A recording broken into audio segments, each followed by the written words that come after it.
sa 7-Eleven para mag-interview. Opo, ito po ang una naming destination sa aming gagawing interview ngayong umaga. Hapon pa rin. Hapon pa. Sige, so let's start. Ikaw ba? Hi po kuya.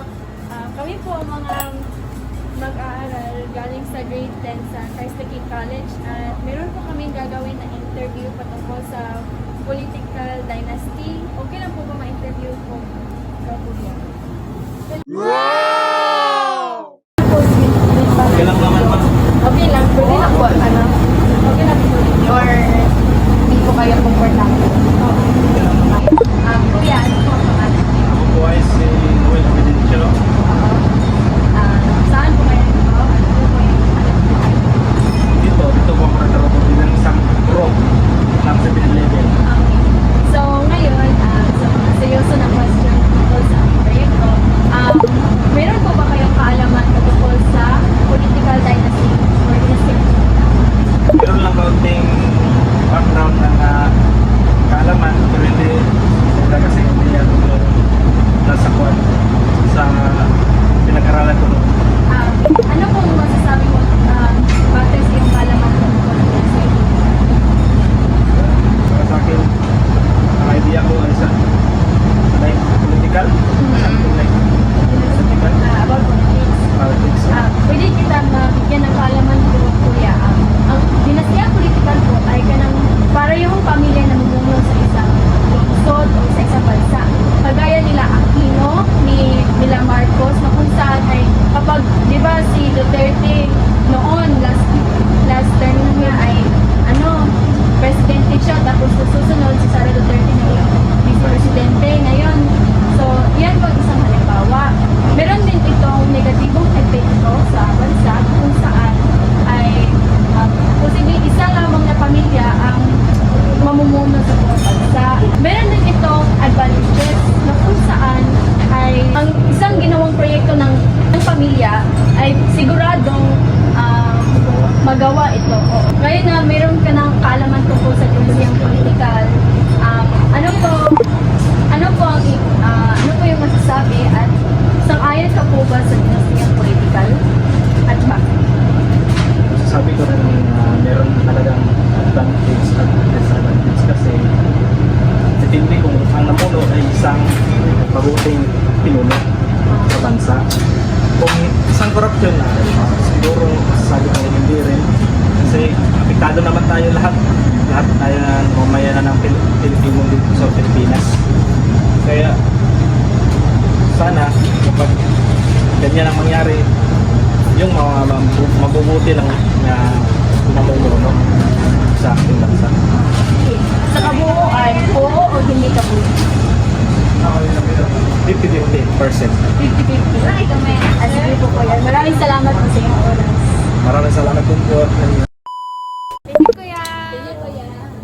So, yan po yung una namin interview. So, sa susunod na naman, sa pangalawa. Teka. Please. Pa kami sa ikalawang lokasyon.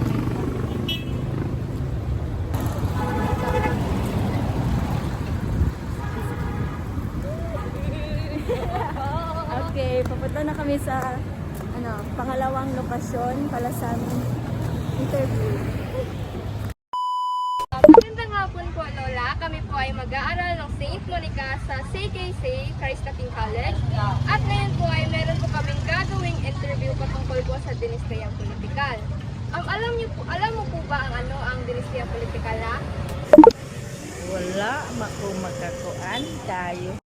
Sige, meron po ang aking kaibigan po ay magsasabi ng kaunting informasyon po lang. Okay lang po lahat? Ang dinastiyang politikal ay kung saan ay namumuno ang isang pamilya sa isang lugar, lungsod o bansa. So, meron din itong advantages na kung saan ang mga proyekto na isinabi ng pamilyang namumuno ay siguradong maigawa at magawa at mapanatili yan. Mayroon din itong disadvantages na kung saan ay isang pamilya lamang mamumuno na kung saan ay hindi makapagbigay ito ng mga oportunidad sa ibang nais na mamumuno na bilang leader na nanggaling sa ibang pamilya po. So, ano pang iyong masasabi tungkol po sa dinastiyang politikal? Paglantos sa mga uban. Agree po ba kayo sa dinastiyang politikal? Oo at hindi lang po ang sagot? Hindi ako. Hindi po. Sige po. Thank you po. Maraming name lang po lang. So, may name? Kilinlin Hanirol. Linlin? Ano? Sige la. Thank you la.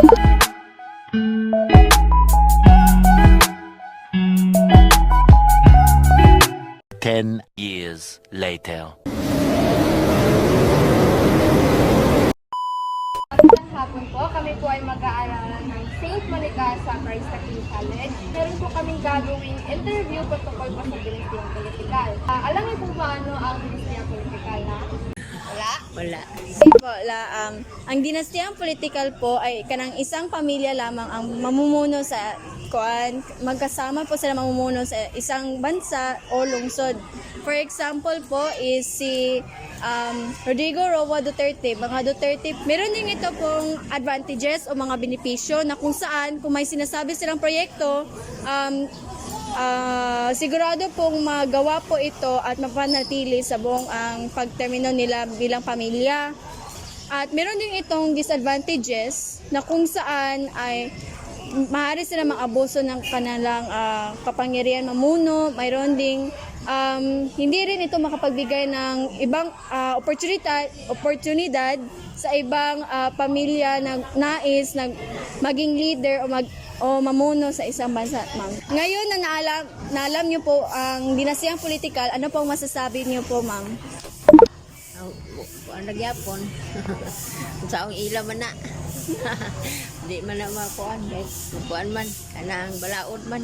Balaod mo? Sige, baylo. Then, batay sa sinabi ko po, ma'am, sang-ayon po ba kayo sa dinastiyang politikal na kung saan isang pamilya lamang mamuno, ma'am? Oo, hindi. At bakit? Ay hindi. Hindi? Konting mga explanation po, ma'am. Hindi kay Bakit? pamilya man sila di dapat katong lain na pod. Gusto niyo pong makapagbigay ng oportunidad sa ibang Oo. gusto maging leader. Oo. Sige po, ma'am. Thank you po, ma'am. Yan na pong lahat. Thank you. Oo nga po, ma'am. Yung pangalan. Tatao ba? Tatao ba? Ah, Sige. Tatao ba? Okay. Thank you po, ma'am. Po ma'am. Thank you po Lola. God bless.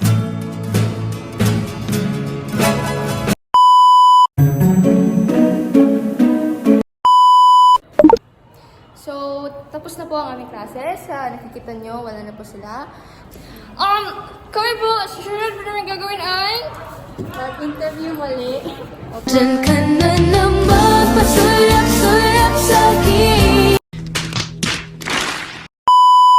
Babalik na po kami pagkatapos ng makita namin yung pang-apat na.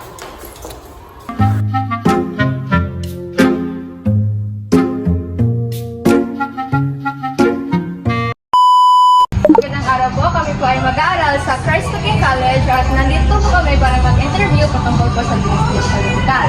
Unang katanungan po is, ano po ang iyong pangalan? Glenn dyan. Glenn Chan ang kanyang pangalan. Saan ka po nagtatrabaho? Sa Mr. DIY. Mr. DIY, sa nakikita niyo naman. So, may kaalaman ka po ba sa dinastiyang politikal? Konti lang. Kaunti lang daw. So, ito po ang aking kaibigan. Bibigyan ko po niya ng maliit na impormasyon patungkol sa dinastiyang politikal. Ang kunting kaalaman po ng dinastiyang politikal ay yung mga kamag-anak o parehong angkan ng pamilya ay mag-try ng mamuno sa isang bansa o lungsod. Pagkatapos, mayroon din itong mga benepisyo, mga disadvantages na kung saan ay ang advantage, ang mga proyekto na magawa ng isang pamilya ay maitutuloy po ito sa susunod na mga henerasyon na mag-angkin sa kanang posisyon ng kanilang mga ama o ina na kung saan ay kamag-anak baka nila. And then, ang disadvantage po ay yung hindi ito makabigay ng mga oportunidad sa mga ibang kwalipikadong mga leaders. So, yan po yung konting kaalaman ng dinastiyang politika. Sa susunod na tanong po ay, ano po yung masasabi tungkol sa dinastiyang politikal ngayon na naalam mo na yung dinastiyang politikal? Pan lang, kanang tsara man siya pag kung sa yung family kay nagikuan na knowledge good sa pagdagan sa isa ka nation kay nation gina. But malagyan disadvantages kay what if sa yung pamilya kay less ang yung kuan na to kay di man ginamalikayan nga natay kuan kanang nahihinay kita na nga kuan membro sa yung family. So sayang ang opportunity sa lain nga kuan nga tawagan lain nga tao pwede siya mudagan na nga kuan nga mas fit siya sa position kana lang. Sa kabuuan, sang-ayon po ba kayo ng dinastiyang politikal o hindi? Hindi. Hindi. Maaari po bang may paliwanag ng konti? Kasi like I said earlier nga the government we should have our opportunities tanan-tanan kung sa nation kay rights man na to. Then who knows na si Hani Day kay mas maayo din siya nga presidente pohon. Yes. So mayo ng tanan-tanay chance kay para mapakita na to tong kuan ang kinsagi fit sa mga posisyon. Maraming salamat po kuya at dyan po nagtatapos sa aming interview.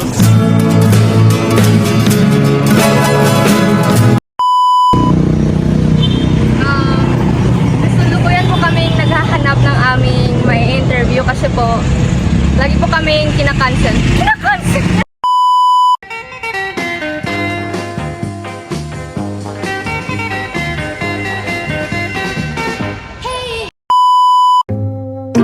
Okay po kuya, ano po yung pangalan mo? Oo nga pala, si Jerv Christian A. Alaba. Nasaan po kayo nagtatrabaho? So currently ay kuan ko kaning barangay secretary and the barista sa Coffee Maybe. Okay po. Meron po ba kayong kaalaman patungkol sa dinastiyang politikal?